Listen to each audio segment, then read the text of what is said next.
start with Carl Jung. Carl Jung and Freud were in a post-Nietzschean world where basically they said, okay, we're cutting off the religious metaphysic and we're going with the psychological.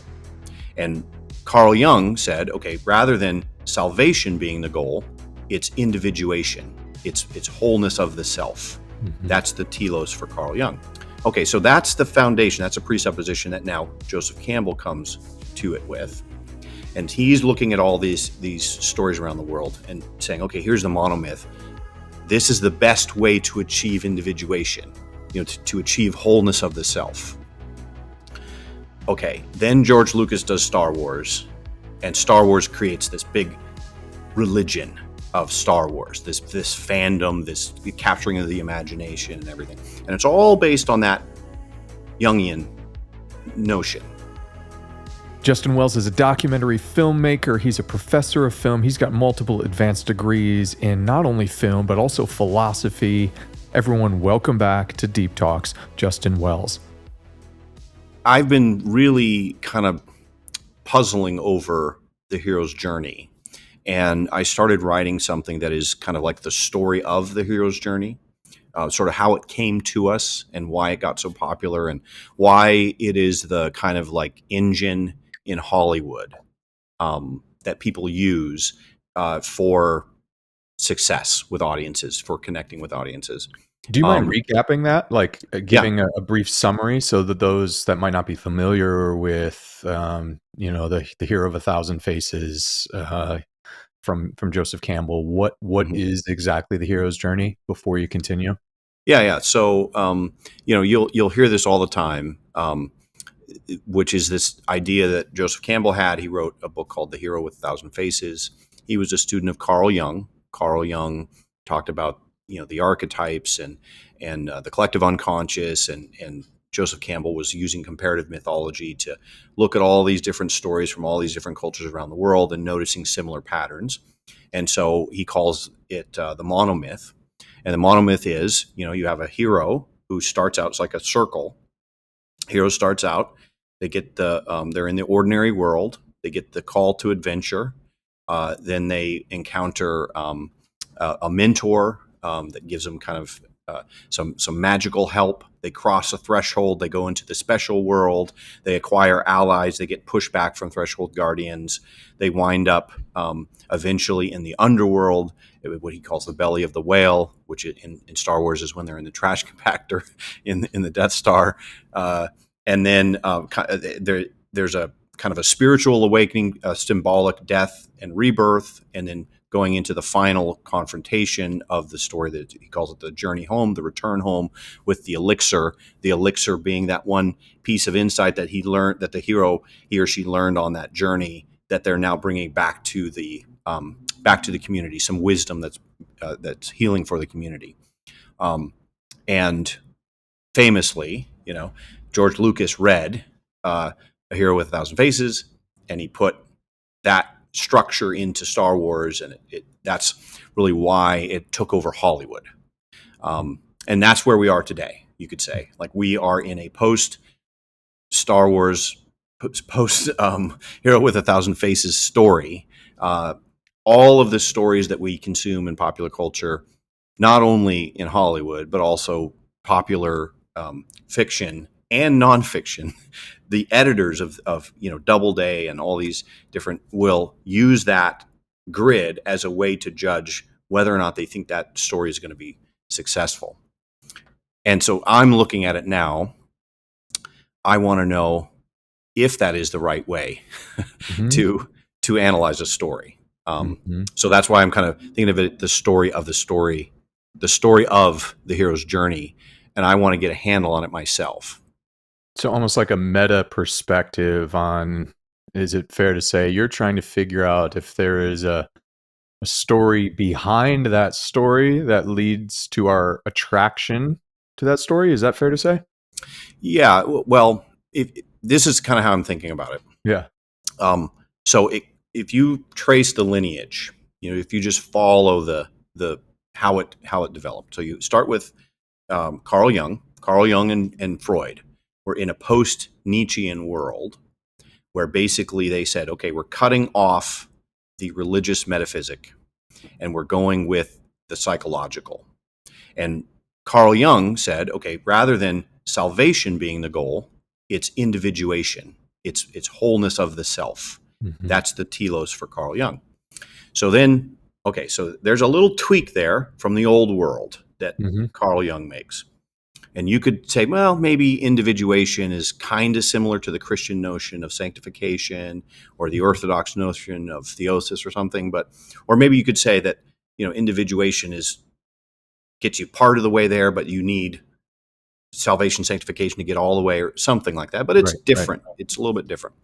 Okay, so that's the foundation. That's a presupposition that now Joseph Campbell comes to it with.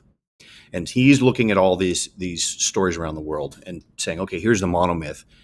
This is the best way to achieve individuation, to achieve wholeness of the self. Okay, then George Lucas does Star Wars, and Star Wars creates this big religion of Star Wars, this fandom, this capturing of the imagination and everything. And it's all based on that Jungian Mm-hmm. notion. Yeah. And then Christopher Vogler comes along. Christopher Vogler works for Disney in Disney animation and influential in Little Mermaid and all of those Disney movies from the 90s that so shaped everybody, 80s and 90s. He wrote a memo called The Writer's Journey, which was Joseph Campbell for screenwriters specifically and for executives to use as a way, like imagine if you're a film executive. Yeah. Here now you have this ready-made system that you can put on to any script that's submitted to you, Mm-hmm. and you can see if it fits that.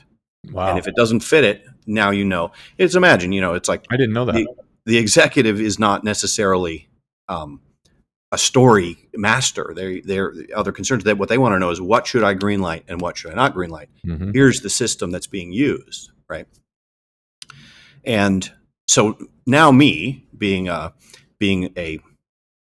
Christian, studied philosophy, studied theology, really delving deep into the stories in the Bible, and the hero's journey. Now I'm trying to say, okay, do we need to go back and tweak some of the presuppositions underneath there to make it more aligning with the old world?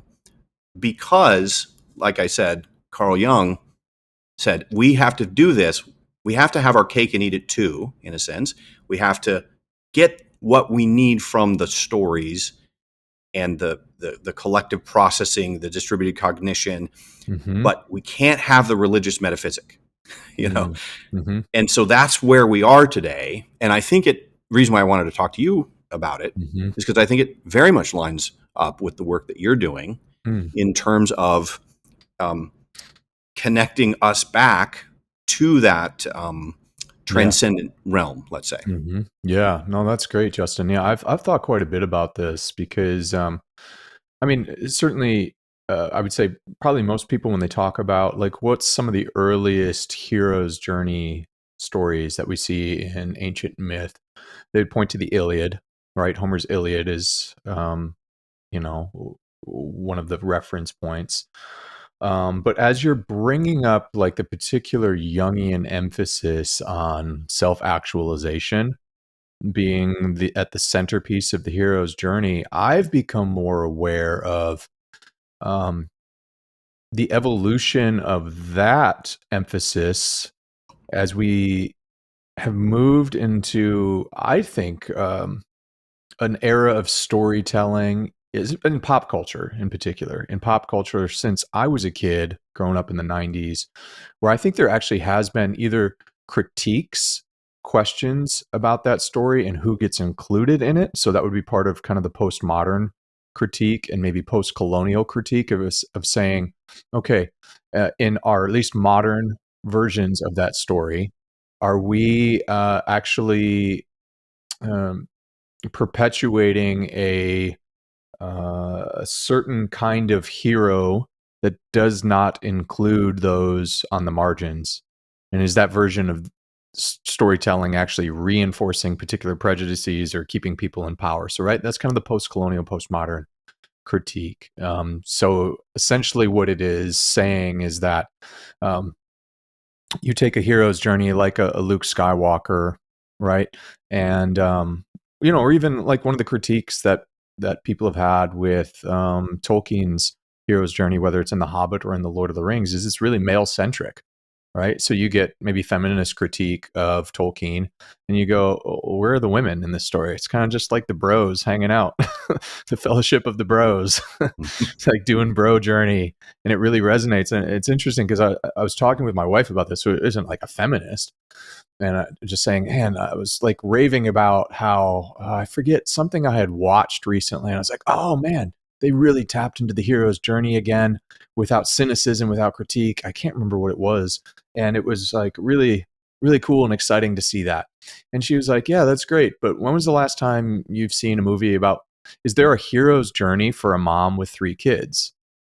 Like the hero, like no, it feels like the journey for the mom with the 3 kids is you have to just stay in the ordinary world.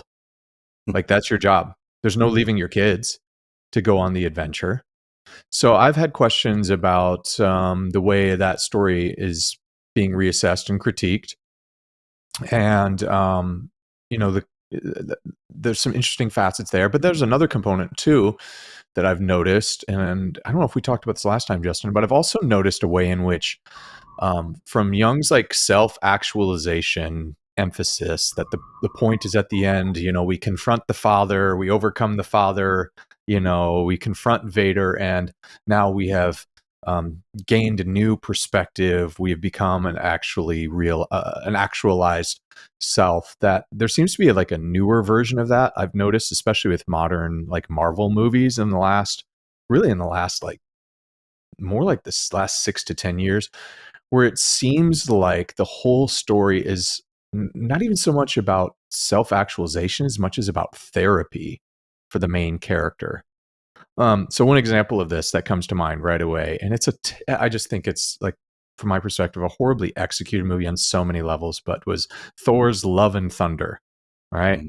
Kind of typical formulaic Marvel stuff. But as you can see in I'm a comic book nerd. I got comic books all over. So I love that stuff because I actually am really fascinated with this stuff in comics. I see them as the modern Greek myths of our time. But that whole movie it was like everything in the world, and I've seen this multiple places, but I'll focus on that one. Everything that's going on in the world is ancillary to the character's journey of therapy.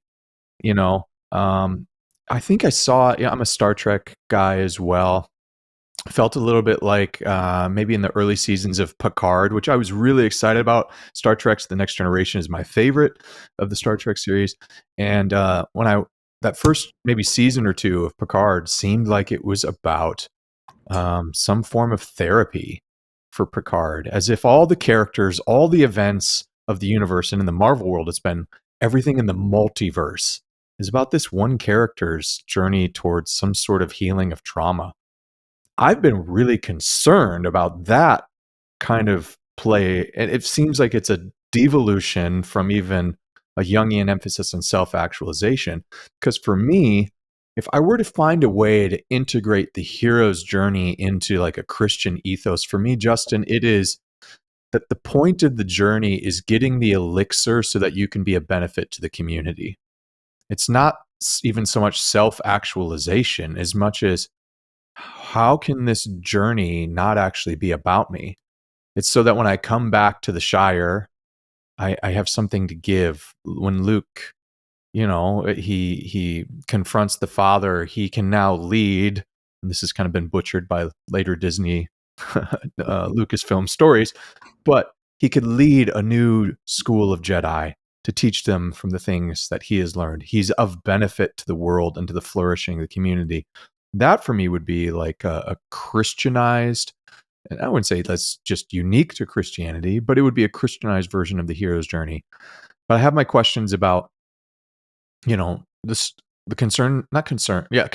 about the hero's journey as like therapy, not against therapy, not against healing of trauma, but the story that all of the world exists so it's background to your trauma and you working through your problems, I think is a terrible message. Like an absolutely terrible message. Like we're not working through, Justin, if we were in like really close proximity and we were close friends, if I viewed you merely as a means to fix my trauma, God, I can't think of a more awful narcissistic relationship. And then it seems like what we're saying is real heroes actually treat the world like that. So those are some of the concerns I've had, and about like the way that story has maybe devolved. And then also I'm wrestling with, okay, yeah, what about what I see is actually, there's some relevant postmodern, post-colonial critique, or just, if we don't want to put all of those loaded terms on it, my wife's critique of like, maybe I'm just supposed to be in the Shire, Yeah. Yeah. right? Frodo gets back on his journey, and the Fellowship of the Ring, and Sam and Pippin and Merry, and they come back, and there's plenty of people that just were there during Mhm. that journey. Did they miss out? Is their life less worth the life of Frodo? I think these are like really practically important questions about, if we take in these stories as true, is it going to produce, like for my wife, every time she watches something like that, is it going to produce a sense of discontent in Mhm. her that is not healthy? Or maybe someone would be like, no, she needs to actually leave the ordinary world, abandon her kids. I hope not. Go on this journey. Or maybe there'll be a season of life where she gets to do that. And she's like, Yeah. no, what I need to learn is like how to value the ordinary that's in front of me. And so that story for her, it doesn't feel like a story that helps her navigate her life. I don't Yeah. know. What are your Yeah. thoughts on that? Let's talk about that. So Yeah.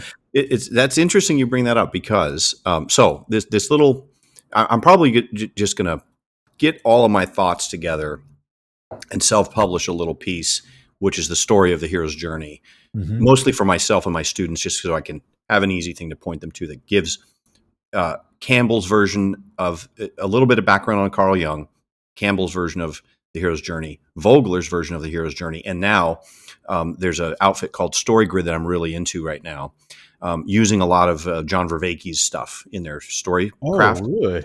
And he has a thing called Hero's Journey 2.0.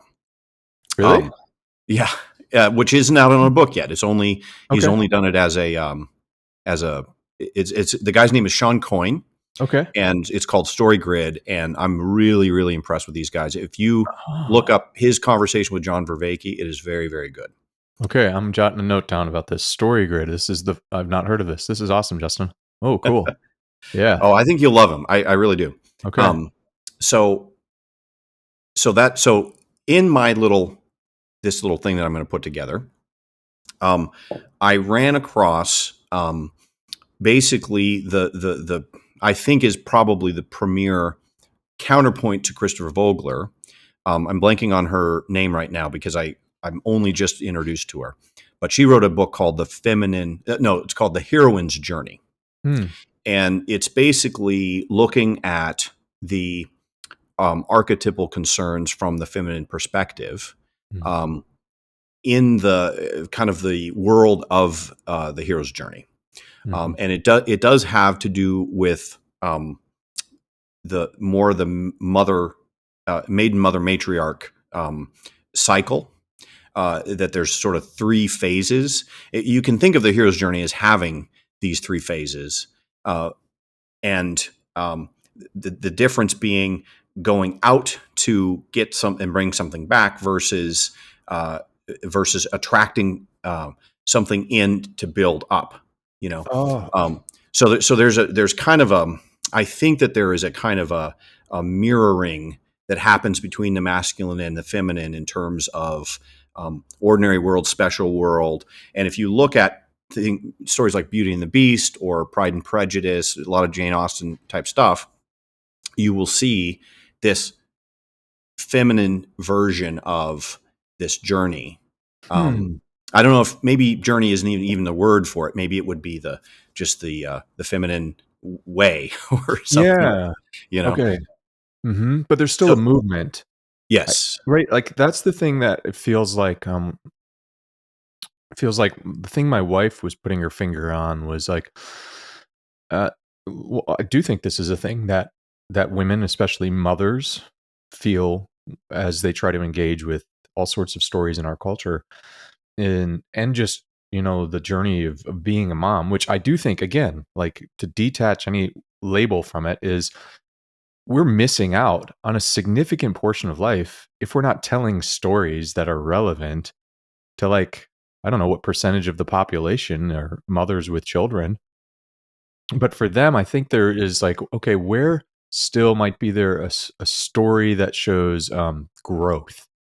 I do think that would be a universal human nature desire, would be a growth in life, a sense of being, whether journey is the right word, maybe another word might be development, a Hmm. journey of development and progress. We do want to feel a sense in every venture that we do, that we are moving from a point A to a point B, that there's like a telos and a point to it. And so it's interesting to think about whether even the word journey would be a helpful word for people in that particular phase of life. And it's not just women either. There's certainly plenty of men who are in a phase of life where they are raising children in particular. And whether they're a stay-at-home dad or they are in the workforce, they feel like the days of adventure. Maybe this is behind what's behind most midlife crises, right? Is a sense that my place is here and I don't feel like I'm going anywhere. Like, is it a promotion at work, the journey that I'm called to? And in many Christian contexts, Justin, you mentioned words like sanctification and theosis. There are plenty of Christian contexts that feel completely devoid of any sense of progression in spiritual formation. It's not anything talked about. And people really struggle with, okay, well, I became a Christian. I'm saved, in evangelical terms. Where is this going? Am I literally just waiting to die to get into, for the looking forward to the resurrection? Where is the progress? I do think we are driven by a sense of needing to go somewhere. So, what would that look like for all different kinds of people who can never leave the Shire, or they are? I mean, what did life look like for? I mean, that would be an interesting story to me, is like, what did life look like for Luke when he was just hanging out at the Tashi station looking for some power converters and doing some moisture farming for those years? Right. Um, Well, so there's definitely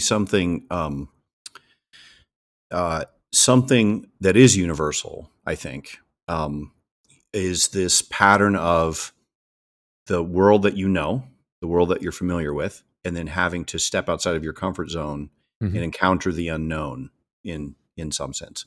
Now, in the heroine's journey, she talks about the first phase as being separation from the mother. And then the final phase of this journey is the healing of the masculine.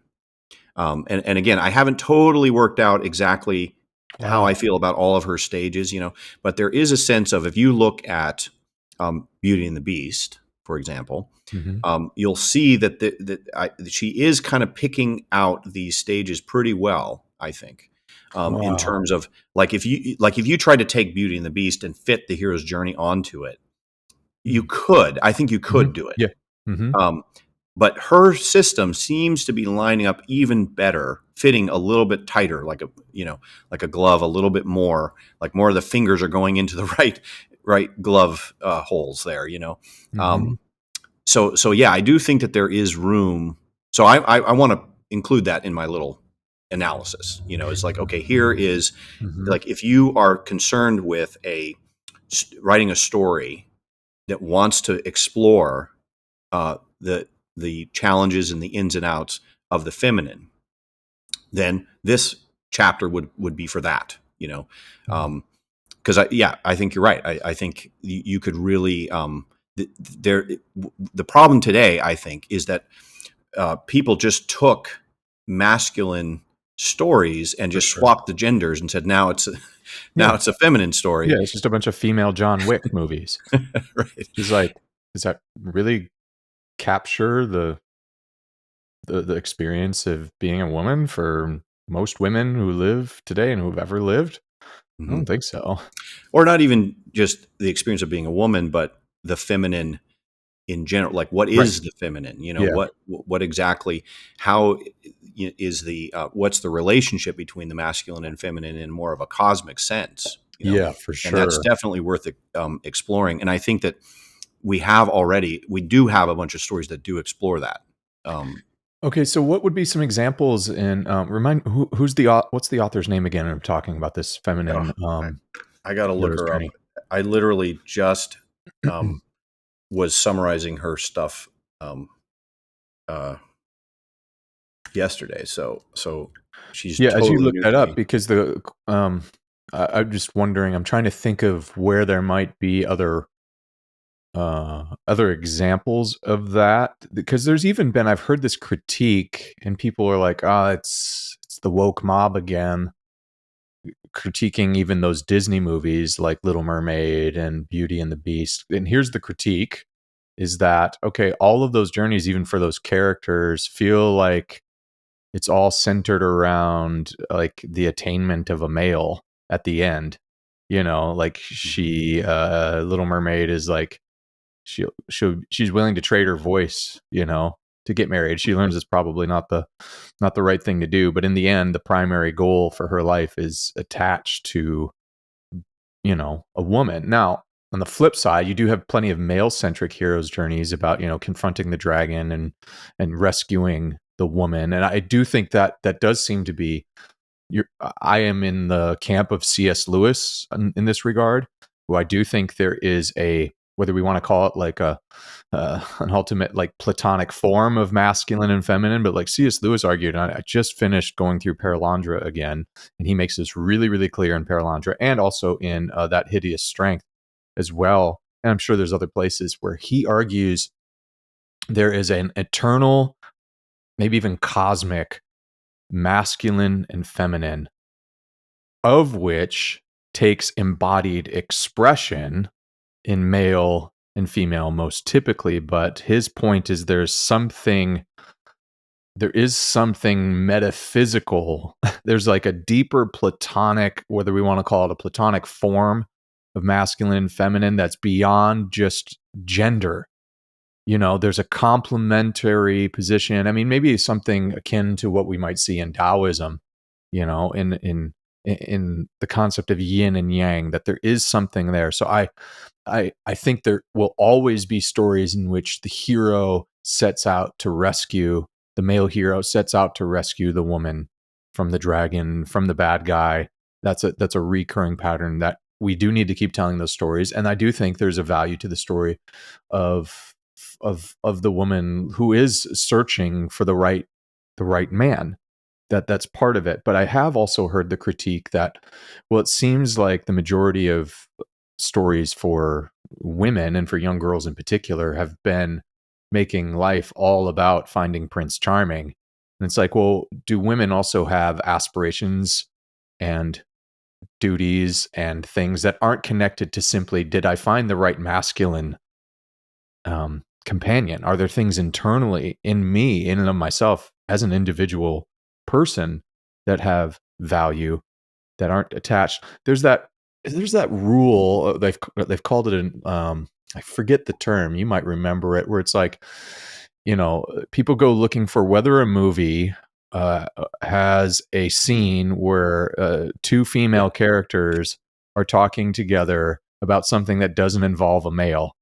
you yeah, know and they're like surprised at how many times that actually doesn't happen yeah. in a movie. And I step back and I go, oh yeah, man, if I was a woman living this culture, I would think there are things about my life that I'm glad my wife isn't thinking about me all day, that she has other interests.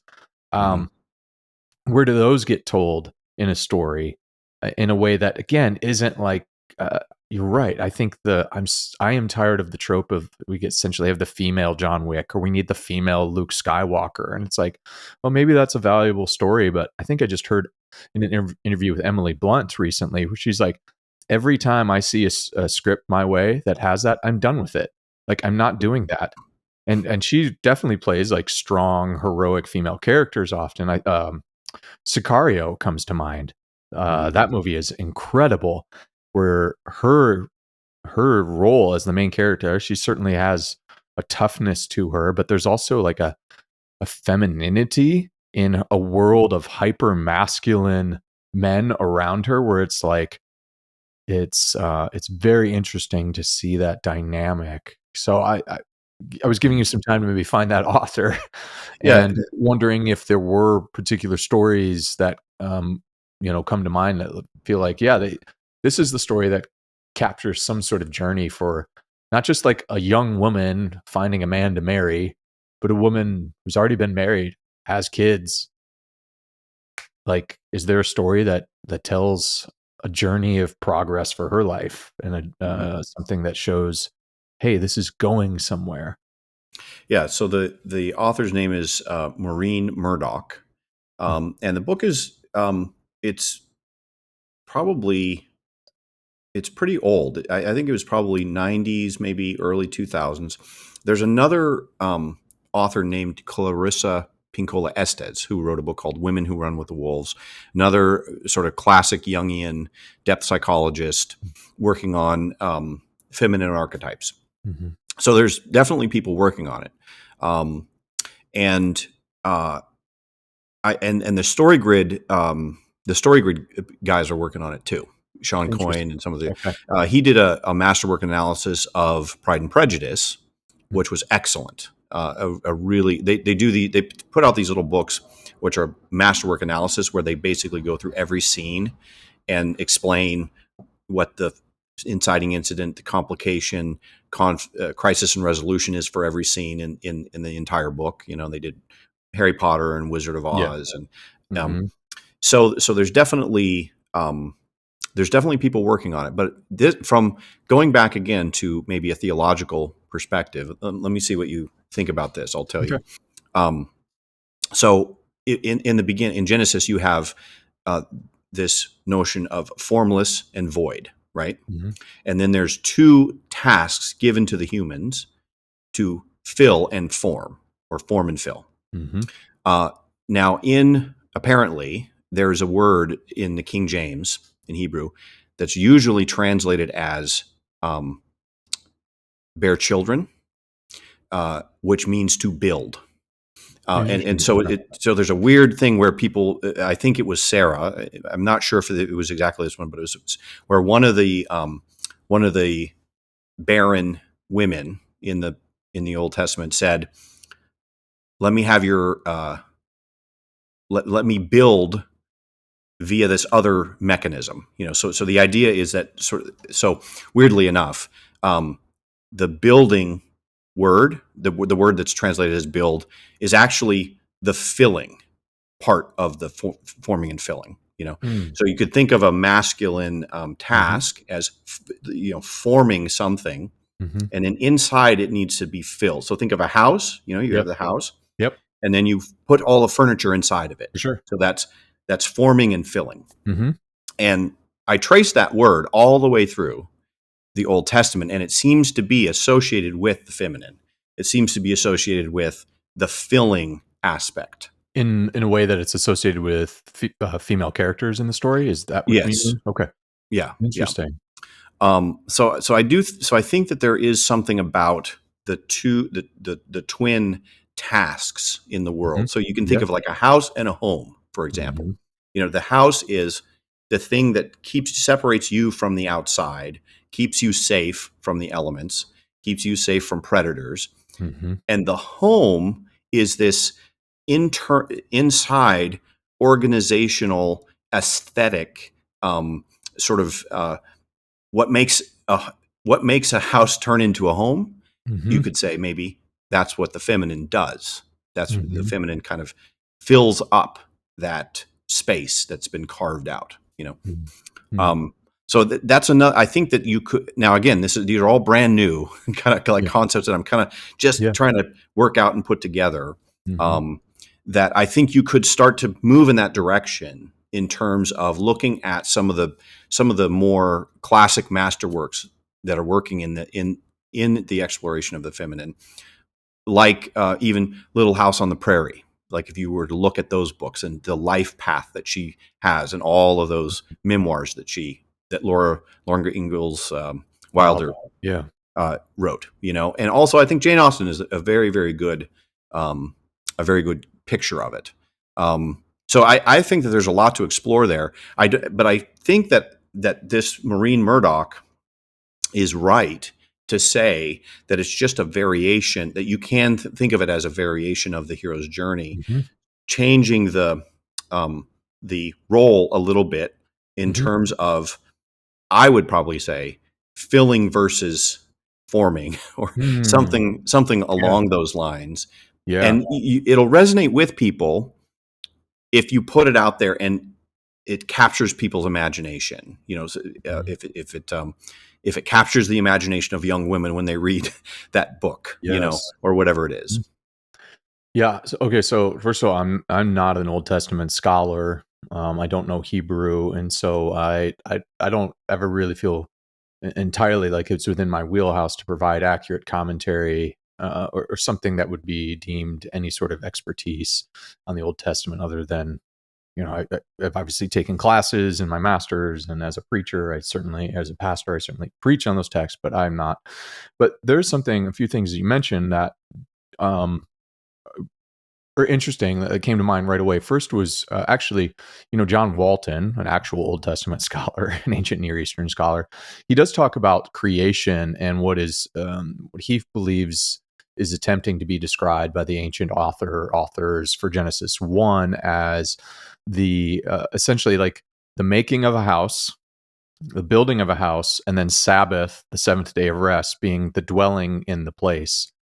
So there is something about this isn't necessarily the process of, from his vantage point, Genesis isn't describing necessarily like, well, how did the wood and the cement of the house came to be, but how did it come to be a place that was habitable?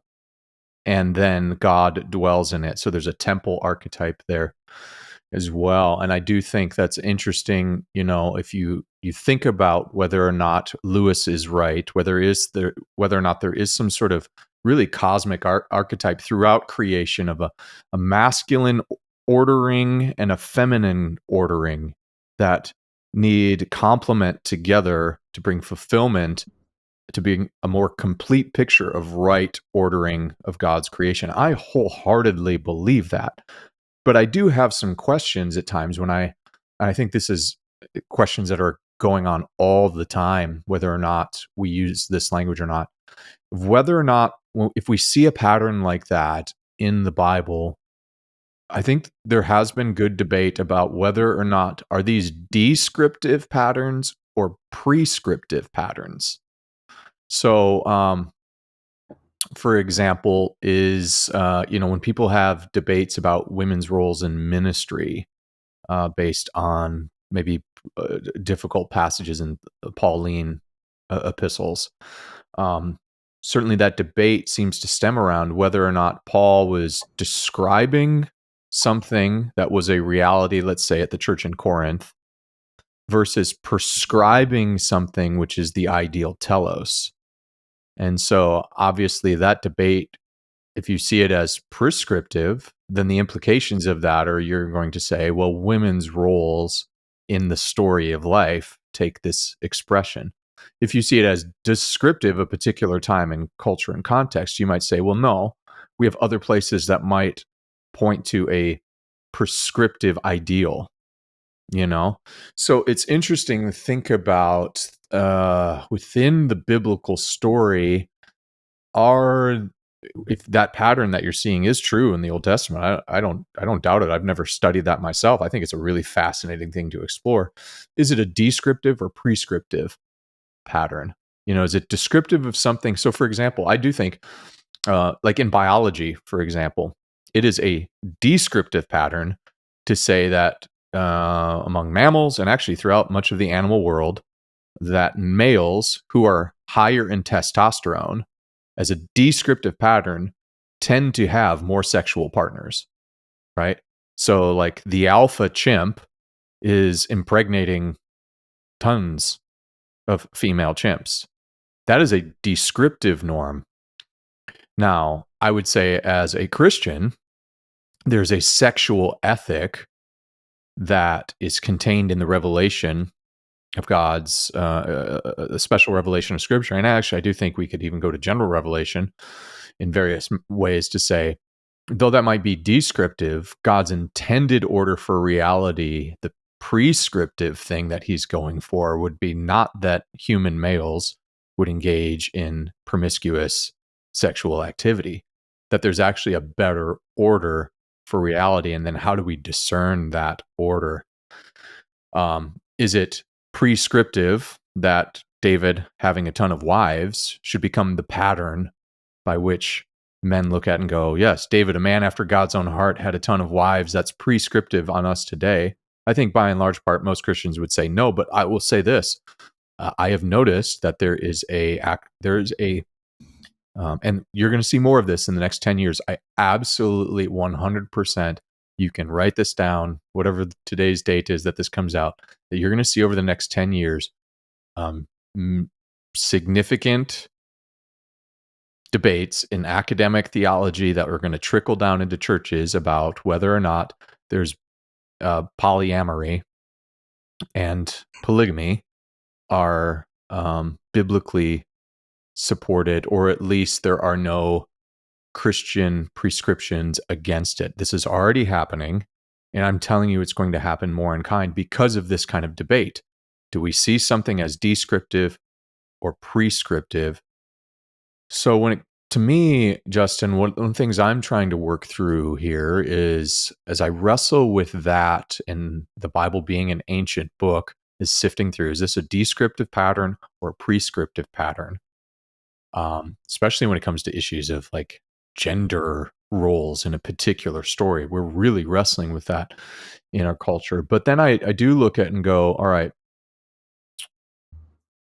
if I'm going to, we all live in a story.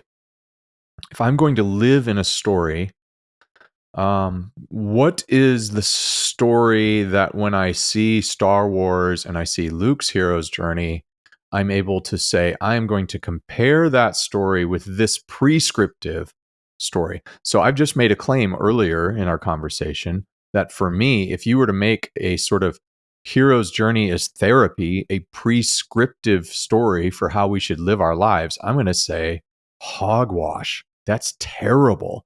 No, do not take in this story, right? If we make a prescriptive story, if we take in a prescriptive story that life is about accumulating possessions or about, any sort of thing that someone internalizes as prescriptive because they see in someone's life a descriptive story that looked like that, I'm going to go, no, no, no, this isn't the way we ought to live.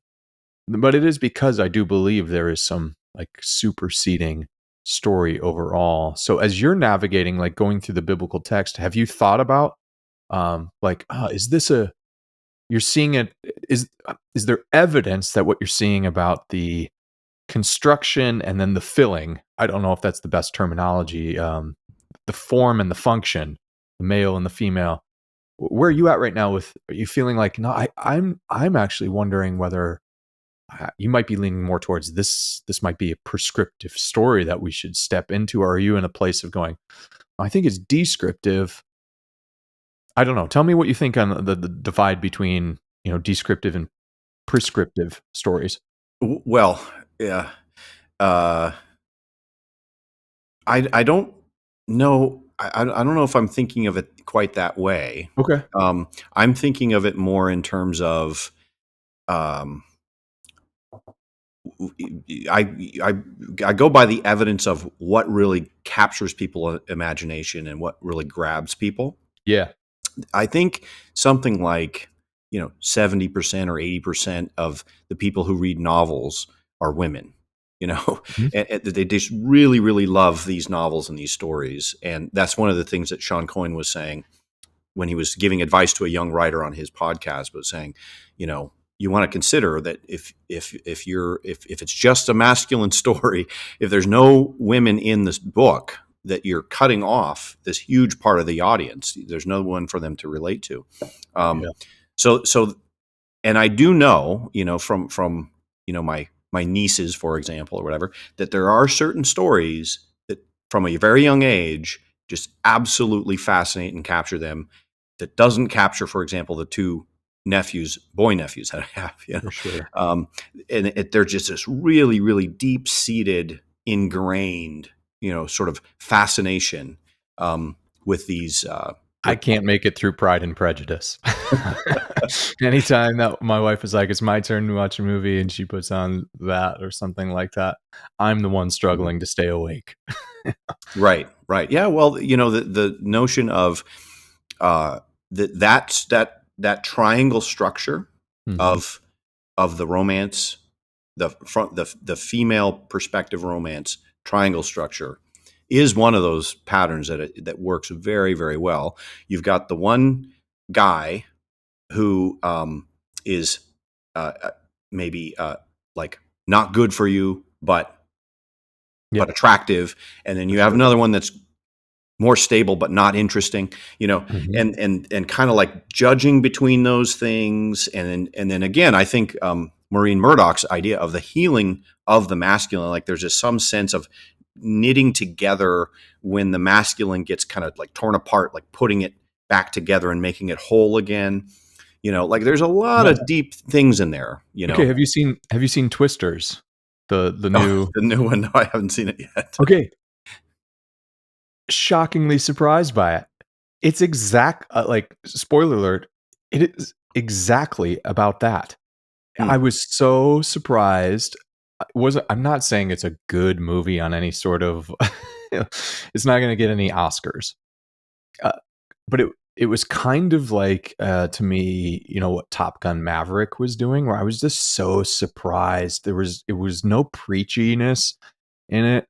Like I think a lot of Hollywood movies in the last 10 years with, I think, maybe progressive ideals that they're trying to disseminate in culture have often felt like, to me, the cheesy Christian movies I grew up on, just of a different stripe and color.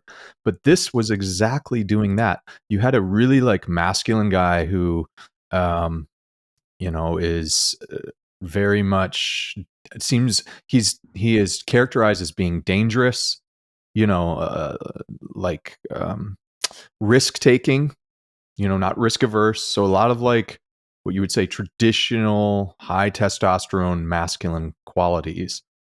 And the main character is very suspicious of him at first. He seems to be a hot dog, all of those things that you would associate with like highly masculine men. And by the end of the movie, she has found in him, he has called out of her, she had been very risk averse because again, this is like the opening scene of the movie, so it's not spoiling anything. When she was younger, all of her, she was a storm chaser, and all of her friends died in one of these twisters storm chasing.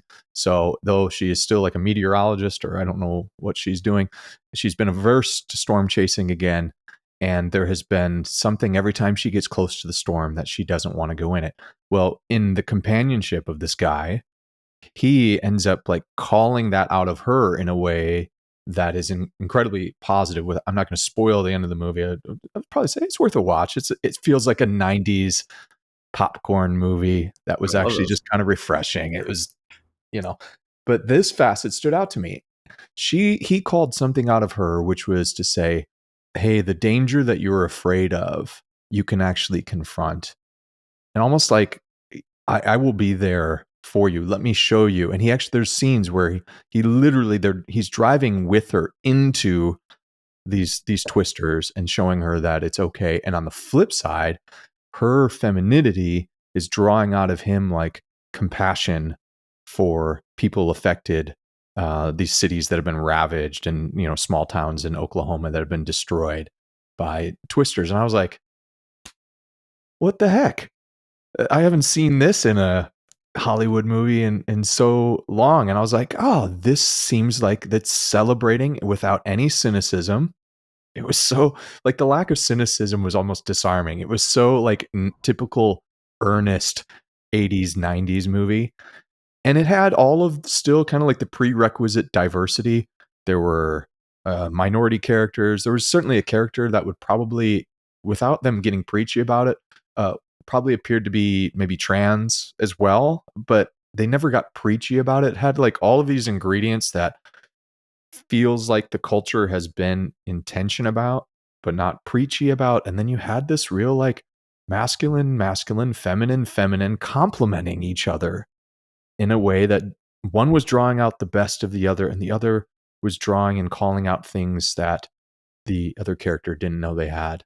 And I like was encouraged by it. Again, I'm not. This isn't. It's not like a Francis Ford Coppola movie here, not Terrence Malick, but it was like for a popcorn flick. I saw that and was like, uh, maybe something is happening in our culture where we're able to see this not as a competition Mhm. between forces. So I sorry to cut you off there, but as you were talking, I was like, oh, that is exactly what happened in Twisters. Yeah. Well, it reminds me of an old Humphrey Bogart movie called The African Queen. Did you Mm. ever see that Mm-mm. one? It's Katharine Hepburn, Humphrey Yeah. Bogart, just the two of Okay. them, Yeah. and it's a very very good picture of this. The concept of in Genesis you have the helper, Yeah. Ezer Neged, helper against. So the Mm. idea of a helper who's also an opponent. Yes. Um, that is that's a very very good narrative device. If you watch all of the Nora Ephron movies from the 90s with Tom Hanks and Meg Ryan, you're going Yeah. to find this Ezer Neged uh, notion, which is Hmm. that when you set up one of those movies, one of those stories, you don't have a protagonist and an antagonist. You have a binary of the masculine and feminism first opposed to each other and then winding up in union with each other by the end. Yes. So in African Queen, you meet Humphrey Bogart, and I'm going to spoil this one for you too. Uh, Well, it's been like 80 years, so yeah, it's okay. it's a fun movie. Yeah. I rewatched it the other day, and so Mhm. they're in Africa during World War One, and Humphrey Bogart is hiding from Mhm. the war, and he wants to just wait it out while they're in Africa, and Katharine Hepburn comes along. She's wearing a white dress. She can't get dirty. Meanwhile, Humphrey Bogart's just covered in mud, and she hires him to take his boat down the river for whatever it is that she was trying to do. And as you watch, she's super, super feminine, Mhm. super, just can't get dirty, everything, and Yeah. also super idealistic. And he is, again, a man's man, super masculine, sort of, just knows how to do everything on the river and on the boat and everything like that. But he is not fighting for his country. Yeah. He could join up and fight this larger cause, but he's hiding away in Africa. So over the course of this journey, she convinces him that he needs to go to this lake and blow up this German boat that happens to be down there in Africa for some reason. It's like it's strategic. It's just a story device for representing him being courageous, him doing something courageous, and he does not want to do it. And she eventually convinces him, okay, we're gonna. So Act Three is them doing this mission, on the war effort. But so she acquired all of the traits that she was missing in the beginning. She learns how to do the rudder on the boat. She gets all excited about learning everything on the boat and navigating herself and surviving in Africa. And he takes on the concern for the other that he didn't have. And they kind of Yes. like come together, and then they create one whole person in a way, like Mhm. this sense of seeing if there's certain blind spots that each one has in the beginning, but you have to set it up as they are opposed to each other, like a protagonist and an antagonist. Mhm. And that's how the drama of it, that's how you navigate the back and forth of the tension and release of the story. Mm. um It so I think that Yeah. you could use that, Mhm. like if you wanted to explore those archetypes, Mhm. you could do it that way. Yeah, I mean, it's like Vervaeke's concept of opponent processing, right? That there's something, Hmm. if we can take two sides that see the world and experience the world differently, and we can bring them together and mash them up, not in that, Philia Nikeia in the spirit of victory, which oftentimes maybe we do come into the relationship with the other as a opponent that we need to conquer. But there is some mystery that even comes up in marriage where, I've been married for, what is this, 18 or 19 years. And I do think one thing my wife and I have learned to do better is we've learned to fight better, in ways that in the end, we even go like this sometimes. We're like, hey, we want to stay like this, right? We don't want to fight separately. We want to stay like this. And we're not just going to like give ground to each other right away and just say, well, hey, your way's right or your way's right. It's like, no, in the struggle, we will maybe together, we don't always feel this way, but maybe in the struggle, we will see something that both of us misses, than that opponent processing. And I do think there's a lot of benefit to that story. And I would say, okay, for me, Justin, this is where, from my reading of scripture and reading of historic Christian theology and engagement with the subject, that's where I would say that is a prescriptive pattern. So I do think there's evidence to say throughout the scriptures that there is a prescriptive ideal there in the masculine and feminine, in the male and the female coming together. And that when in the coming together is obviously the production, is the process of creation in and of itself. But in creation, there's also those components like you're talking about of the structure and the internal. So I would be apt to say there's something prescriptive there. So, but the thing I'll tell me what you think about this, Justin, because this is something I do wrestle with. Is when we take in like, we're just talking primarily about movies here, but any sort of story, and we go, I resonate with that story. I have a degree of suspicion about sometimes why something resonates with me, and I interrogate it, and I sometimes don't know whether I go, oh, this resonates with me because it is something that is descriptively true versus being prescriptively true. So I come out of that Twisters movie and I go, oh, that part of the movie really resonated with me. And I stop and I interrogate it. I go, is it descriptively true? It might be descriptively true that this is what men and women should be coming together for. Is it also prescriptively true? And I go, all right, I'm gonna consult my theological rubric here and go, is that prescriptively true? You know what though is also descriptively true of me, Justin, is that when I sit down and watch 300, something about that resonates with me too. And I go, what do I do with that? I talked about this maybe a year or two ago with Chris Green about the cowboy archetype. And I go, something resonates with me. Is that good? And even resonate might not be the right word. It might be the best one I have to describe it. But something when we watch it, we go, I'm attracted to it. I feel myself in that story. I've never gone to war. I haven't been in a fight in quite some time. But when I see that, I go, oh, dude, I want more of that. But then I have to step back and interrogate that, because I go, well, should that be prescriptive? Is that part of God's ideal? Is that in keeping with God's intended order for the cosmos? And I think we're actually in the middle of a really significant debate, especially for men in particular, navigating Christianity in this kind of resurgence of Christianity in the West. I see all of these accounts online, Justin, which are like modern chivalry, or I don't know, like there's another account out there, not to give them free advertising. It's like Crusader Pilled, and they post these like edits of like from movies of Christians fighting in the Crusades. And then, it's like this idea of like, this is what we're called to do. And there's this narrative about we've had this weak Christianity in the West. And the reason why the West is in decline is because we need strong Christianity. We need warriors. And I realize that sometimes when I have taken in those kinds of stories, there is something about it that resonates with me. And they would go, aha, see, that's because that is part of God's design, that yes, men are called to go and to conquer, to fight. to defend.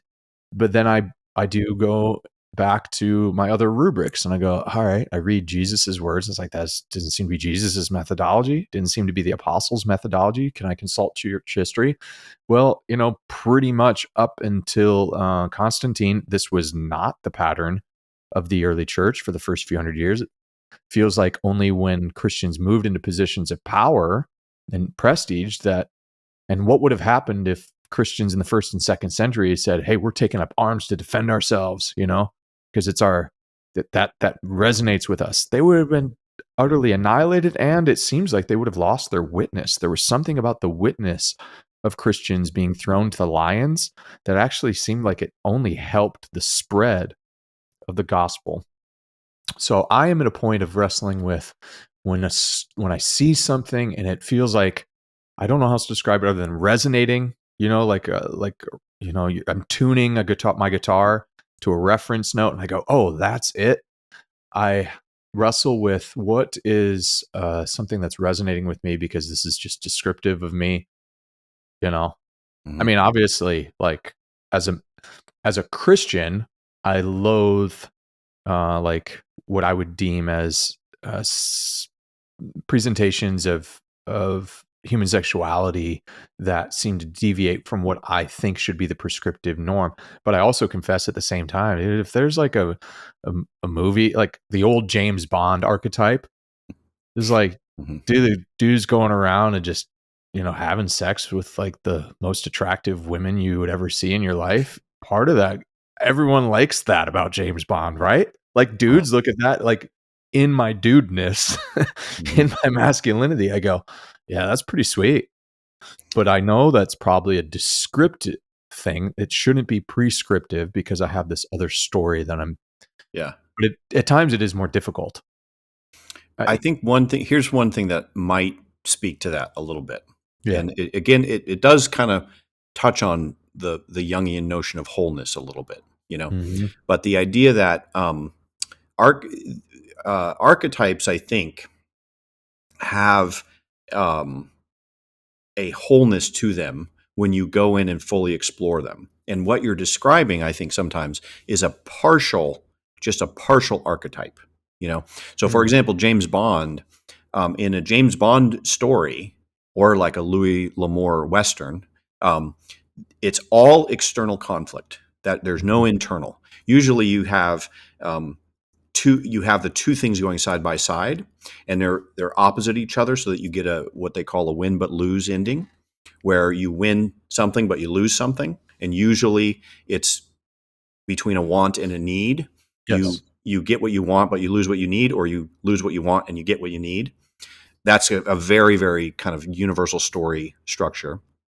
And in James Bond, you'll notice with the franchise that the original novels and the original stories were all external, and James Bond never learned or grew, because it just resets every time, and it's exactly the same guy, and he does the exact same thing again. It's a classic overcoming the monster story, where you have the monster attacks, and then you find out what the monster wants, and then you destroy the MacGuffin. The MacGuffin is what the monster wants, and then there's a symbolic union of masculine and feminine, representing the wholeness that happens after you destroy the MacGuffin from the antagonist. And that's why there's always a girl in it. And so it's just a very small, like surface level sketch of an archetypal story, but it's missing the internal part, which is the win but lose ending. And so you could say, well, I just need to add in the win but lose thing, which is. What do you mean by win but lose So ending? like Harry Potter, in the first Harry Potter, the MacGuffin is the Horcrux, and he doesn't want the MacGuffin, and so the MacGuffin has a magic that it goes into his pocket, into the pocket of the person who doesn't want to use it. So he does not get what he wants, which is his parents to come back to life, but he defeats Voldemort. So he loses one and wins the other. And so if you're doing a tragic story, you'd have the win but lose be that they get what they want, but they lose their soul.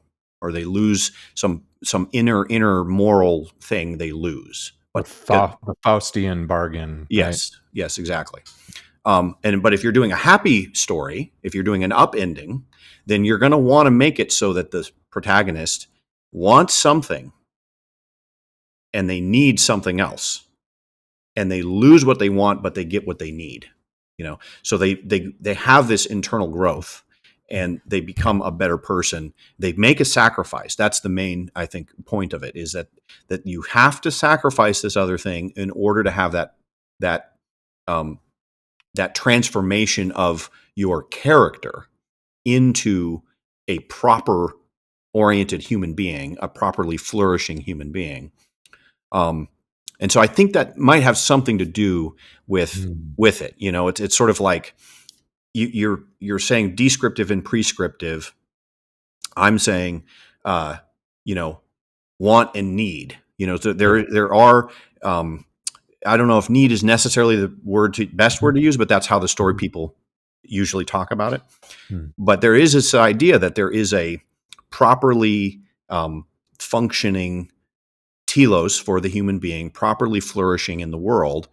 And that is sometimes that process of turning into who you were created to be is opposed to what you want, because you usually want something without having to do something else. If you think of an inciting incident in a story, it's the character wants X without having to give up Y, or without having to do Y. Mm-hmm. So there's your want and need dichotomy that happens in story structure. And if you are ideologically captured, or if you don't believe that there is a telos to story, then you're going to wind up with a partial story. And this is Sean Coyne's point in his conversation with John Vervaeke. You'll either wind up with a story that has no point, which is on the chaos side, or you'll have a piece of propaganda, which is on the order side. Mm. Yes. But true storytelling is a harmony or a covenant between order and chaos, and it has this this coming together of opposites, union of opposites. Masculine and feminine is one. Order and chaos is another one. Want versus need. There's a bunch of different things that sort of like create this sense of completeness in a story, and that might be something of what you're sensing or feeling here. Yeah. Okay. So the question for me then, Justin, using that framework is, are we equipped within our very nature with the ability to actually discern between when the story that we're consuming is propaganda or just like a bad story? So you said the propaganda on the one side versus a story that had too much chaos, that doesn't cohere, and it's just rubbish, right? Do we have that ability intrinsically to be able to pick up on that?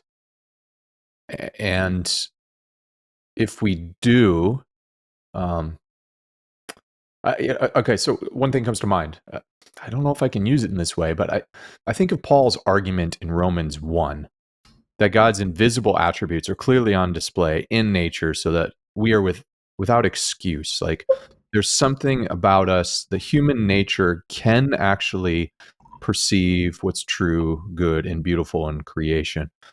Can we do the same with story?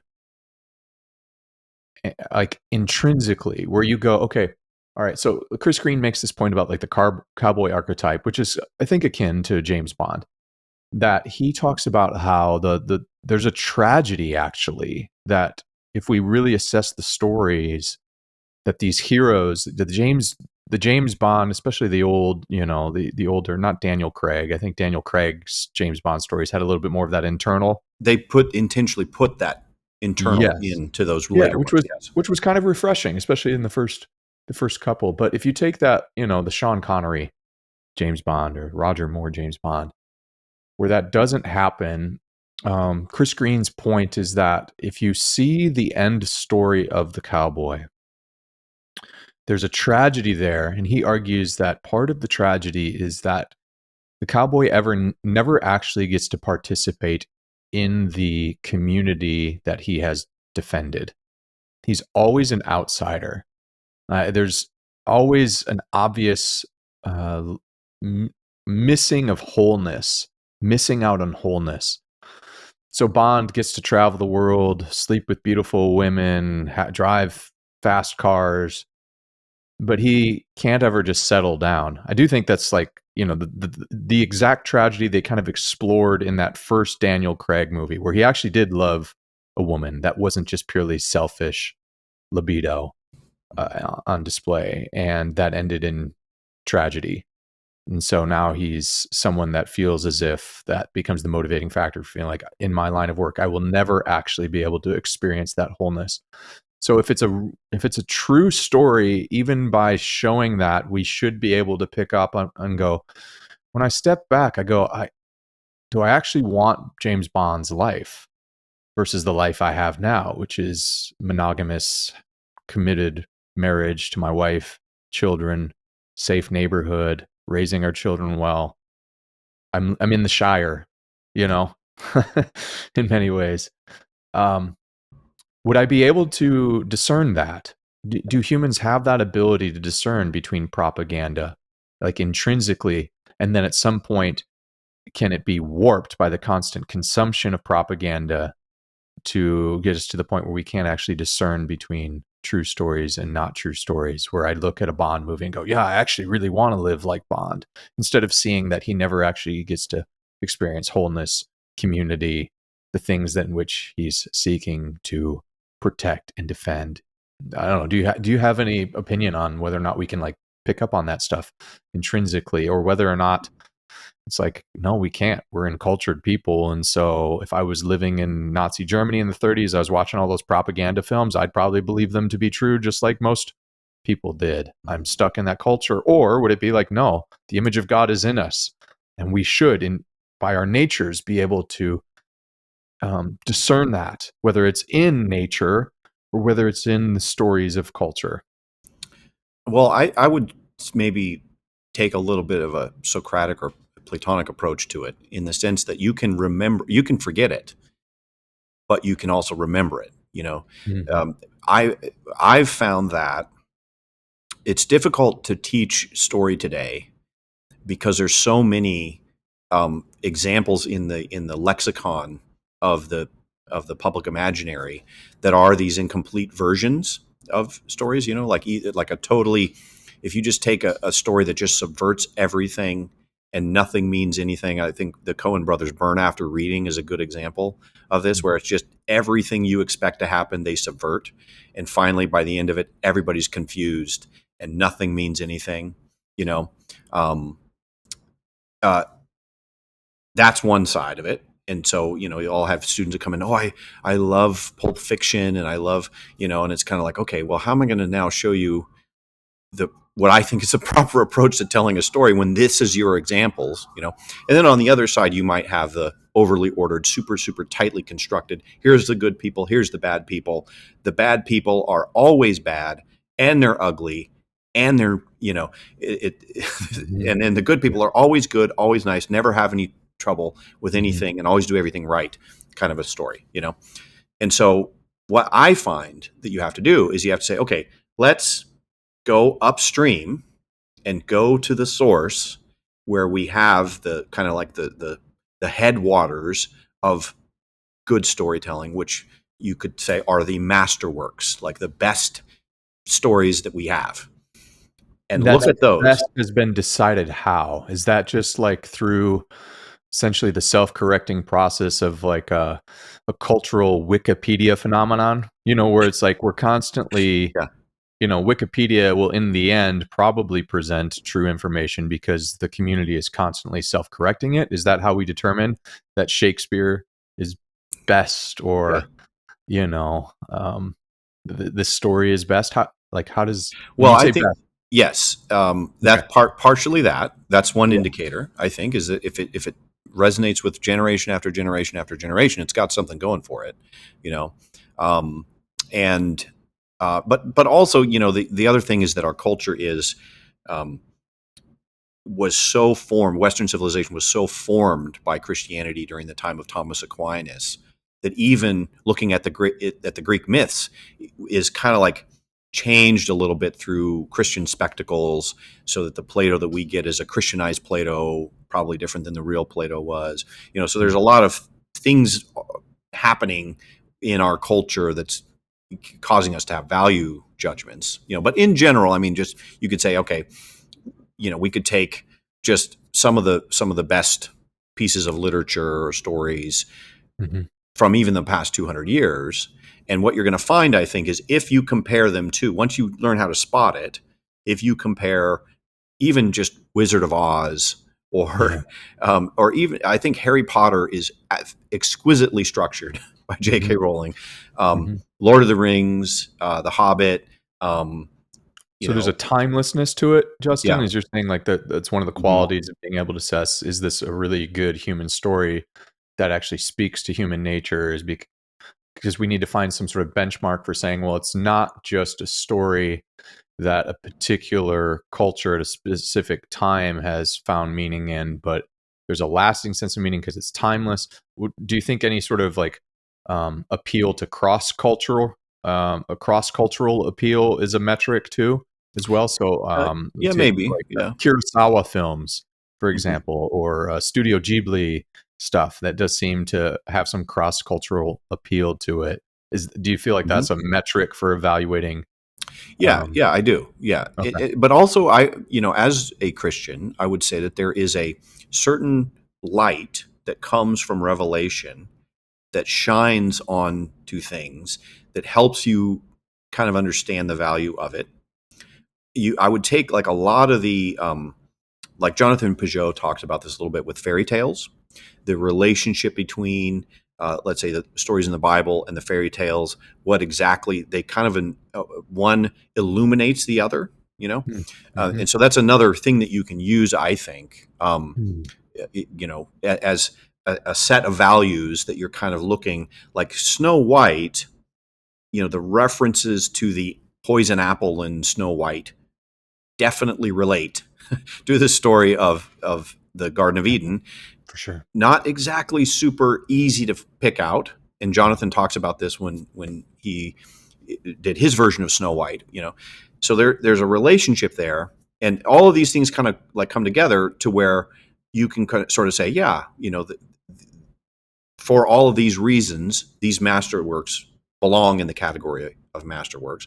And then Mhm, once you start to look at the sort of half stories or incomplete stories or something like that and compare, you'll say, wow, yeah, this one is doing a lot more in for me, for me, the yeah, reader or listener. And also, like, you can also see how it transforms people's lives too. Like, there's certain stories that when let's say a child imbibes this story, that child will flourish, mm, because their imagination is colored by it, and it's doing all this work in the mm, preconscious to help them in their decision making in their lives. And you can also measure that too. I mean, you can observe it. Maybe it's yeah. not super one to one, but like I've seen it before for sure. Oh, man, um, the light bulbs are going off. So it sounds like what you're saying, Justin, tell me if this is accurate, is that you're saying another metric, so timelessness, maybe there's some cross-culture shared appreciation of, say, hey, this culture believes this is true, good, and beautiful. This culture does. Maybe it is pointing to something that is actually of the true, the good, and the beautiful. But also, this is a really cool metric. I didn't think it is. It seems like what you're saying is what another way of evaluating it would be, what does the consumption of that story produce in someone's life who's consumed it, Hmm. to their character, to how they act in the world. Oh man, that's really good. Okay, so now this is really helpful, Justin. I love these kinds of conversations where it's exploratory and we're dialoguing, because I think I've been able now, just as you've been sharing, to name the thing that I'm wrestling with is maybe the more what it feels like I hear you saying is that the light of Christ is actually like discernible. Like people could actually see the light of Christ in these stories where Christ might be present.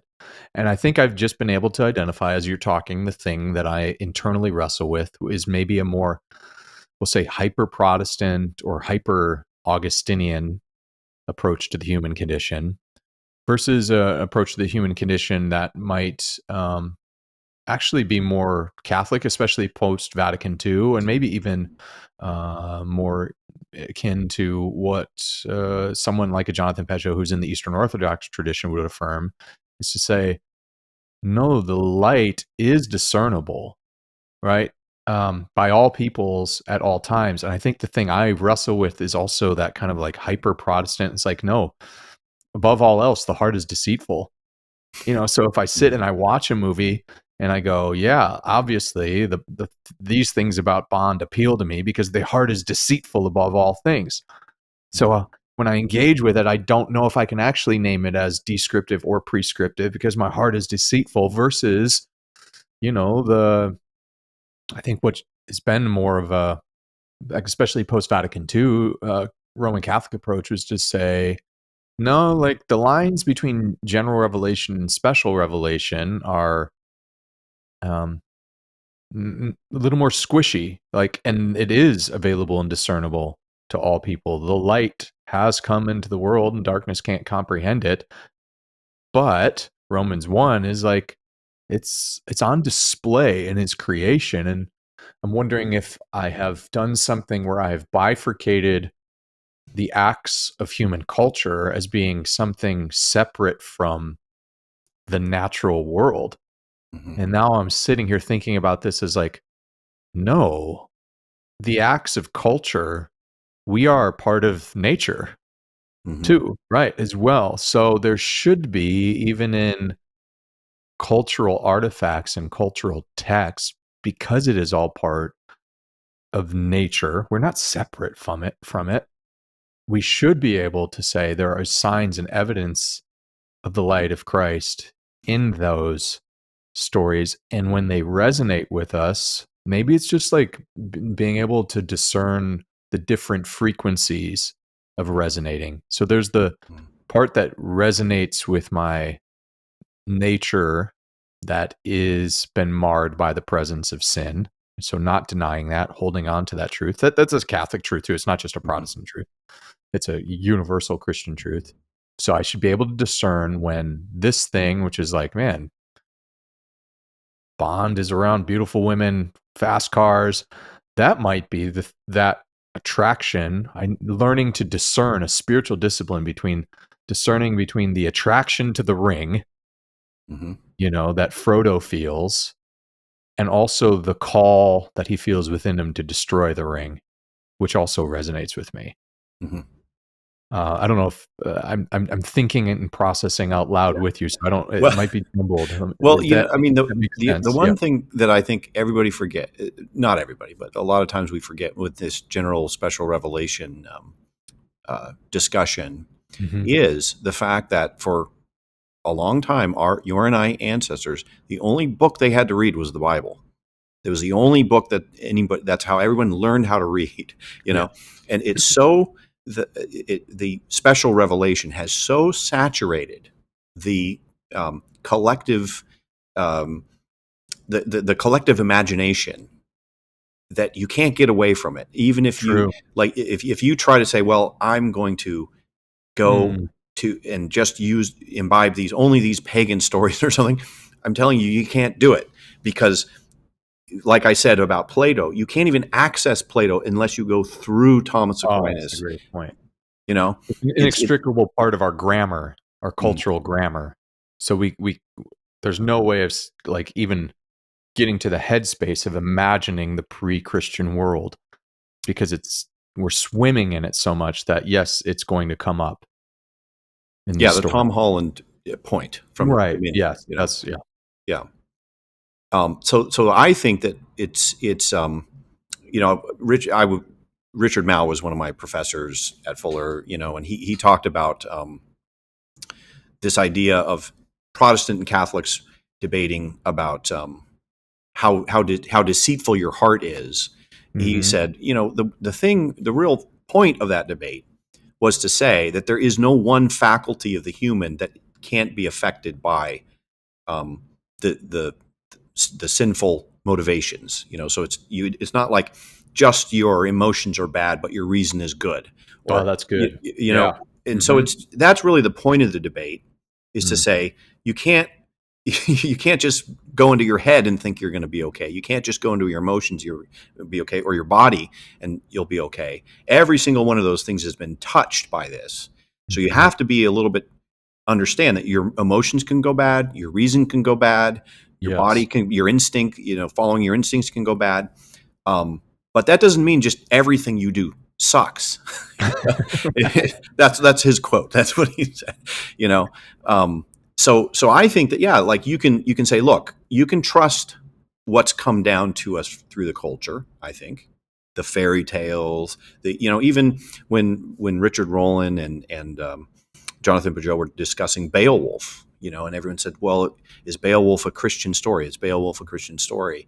And Richard Rowland said, well, yeah, of course it is, because it's coming out of this tradition that we've inherited that just, Mm. it like leaven in bread. It went through the Evangelion, just went through everything, and everything is now touched by it.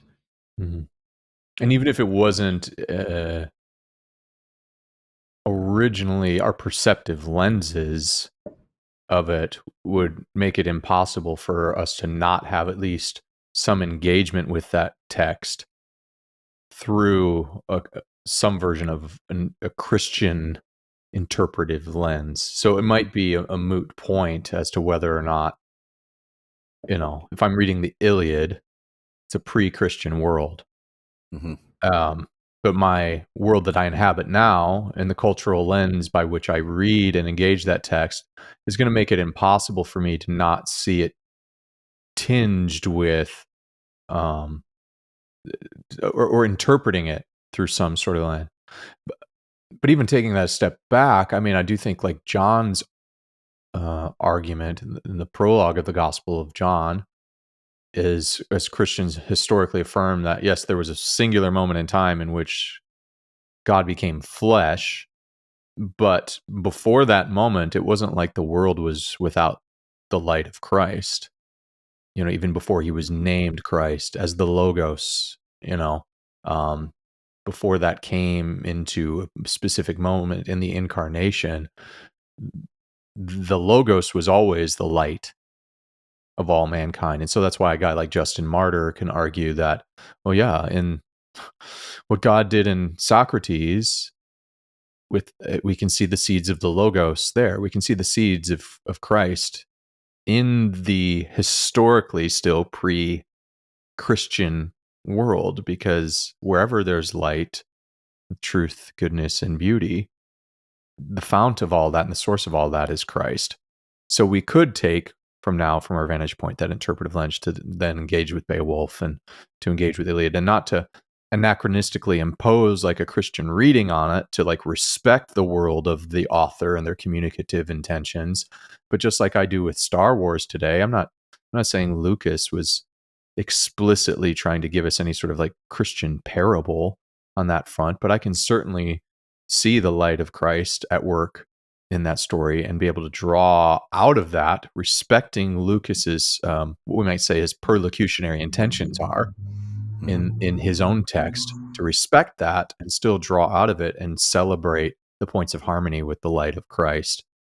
Um, yeah, I think I feel, Justin, in the midst of this conversation, I'd feel more hopeful about my suspicion that light of Christ is discernible in our cultural texts, even among people who are not explicitly saying, I'm following the way of Jesus in the world. I have believed that, but I think the thing I've been going is, in my own life, in the life of people around me, do I have hope that uh, the prescriptive way of Jesus, that we'd actually be able to pick up on it and discern it? And when there is something that is not in keeping with that, is there a way in which that would really stand out to most people to be like, that's just not a good story, Hmm. you know? And it's just interesting to think about the mechanism for which, like, does that get can this will be a conversation for another time because we're gonna have to wrap up here. But Yeah. it's like, what correlation, if any, is there between a Rotten Tomatoes score and the light of Christ? Hmm. That's a like, Yeah. do we perceive something as to be like, man, this is a really, really good story that celebrates something true, good, and beautiful. It resonates with me, or even maybe if it's not, you take a dark story like The Joker or um, is it taxi driver, the De Taxi Niro. driver. Yeah. Yep. And you're like, awful, dark, but it's actually describing accurately things about the human condition that we can name as true, even though they're dark. Hmm. Um, does a Rotten Tomatoes score? There we go. There's your next there's your next YouTube gotcha headline. Is the Yeah. light of Christ reflected in Rotten Tomatoes scores, or is it in the audience score? Right. Find out next time. Well, there might be, there might be a difference between the audience score and the critic score Right. in that regard, because the group that's probably more likely to be ideologically captured are the critics, and Mm. not necessarily the audience. Um, Hmm. but yeah, I mean, I to bring it back to the hero's journey. Um, this is again, I'm trying to say, okay, uh, here we've inherited this thing that is now the engine that runs Hollywood. Even with the criticism, I'm telling you, Mhm. people still use the hero's journey to make their movies.